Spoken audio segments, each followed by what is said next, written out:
Hey folks, this is Chris with Oregon Figs. It is September 23rd, and I thought I'd do something a little bit different today. So the fig I'm going to look at today is called Abbazia Old Tree. It's from Mario. It's his number 166 in his collection. See really nice sugar spots, kind of a medium eye, and that looks really good. So what I'm going to do, I've got 4 figs. I'm going to cut them off camera, and then I'll just set them in the field of vision. So this is the one we just saw. Okay. There is fig number 1. It's a gorgeous fig. Deep, deep, dark red.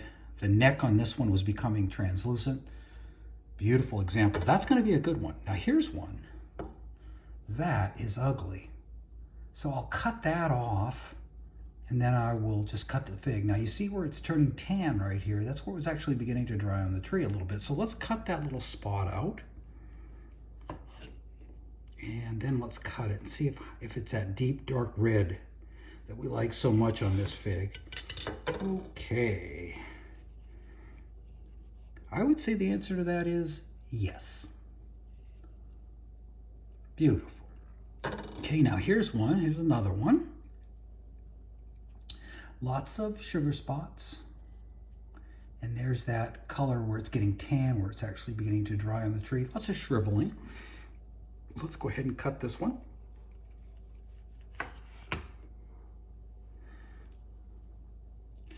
Okay. Let's make it look pretty. There we go. Wow. It's a fantastic fig. Now this one here, this has got a lot of that drying on the tree thing, and it's just really, really wrinkled. Look at it up by the neck. See if we can get that to focus in. That's kind of hard to focus in. There it is. See how wrinkled that is? Let's see what this one looks like when we cut it open. Oh, mercy. This is the showstopper. Okay. Wow. Look at how dark that is. Wow. Let's show that one up close. That's just so beautiful.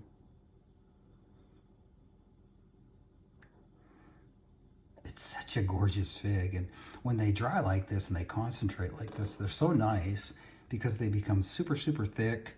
And the sweetness is usually amplified a bit. Okay, let's try the one I cut. It had that kind of ugly spot in it. It still looks really nice. Let's give that one a try.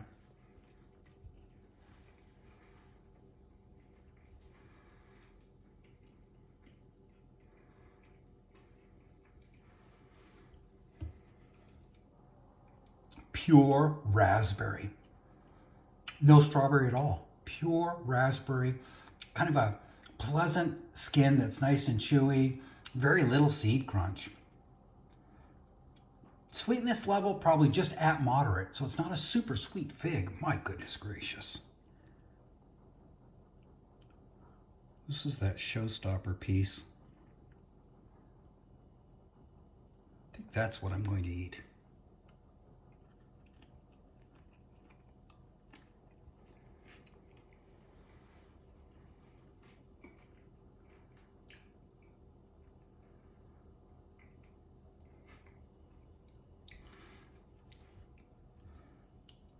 Maybe this should have been called Raspberry Gummy Bear. My goodness gracious, this is an incredible fig. I was thinking, you know, I had border soap grease early today, and I'm thinking there's nothing that's going to come close to that, right? That's my number 1 fig, and it has been my number 1 fig in years past. But this fig right here is right there with it. It's kind of a late fig. It's just incredible. It's that texture, that thickness. I might have to have one more because this big one with the translucent neck, I haven't tried. The skin is a little bit chewy because, you know, it's drying on the tree. This one doesn't have as many sugar spots.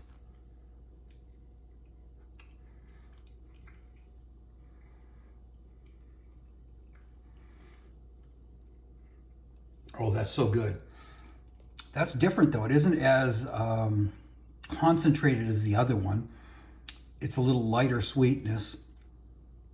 Almost has a little bit of a bright component in it, but it's still really a nice fig. If you look at this part right here, this is called the meat of the fig. That is really sweet, and the skin is really chewy. So the meat is sweet, and the skin is super chewy. I'll finish this last piece if I have to.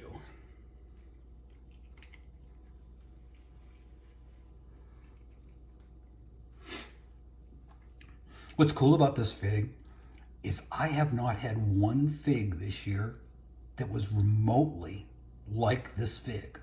This is totally unusual, totally unique, and incredible. It's just an incredible fig. I wasn't expecting this. This kind of caught me a little off guard because in the past this has been a good fig. It's never been like this. Okay, so what do I think of this fig? It's late, right? So that's a real disadvantage for cooler climates.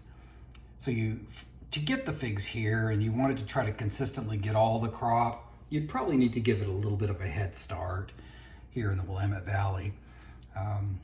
You definitely couldn't put this one in ground here. I mean, you could, but you'd fail. So for us, it's, you got to ask yourself, is it worth the head start? Is it worth giving a fig tree a head start? If your answer to that is yes, grow this fig. Phenomenal. Okay, we'll see you on the next one.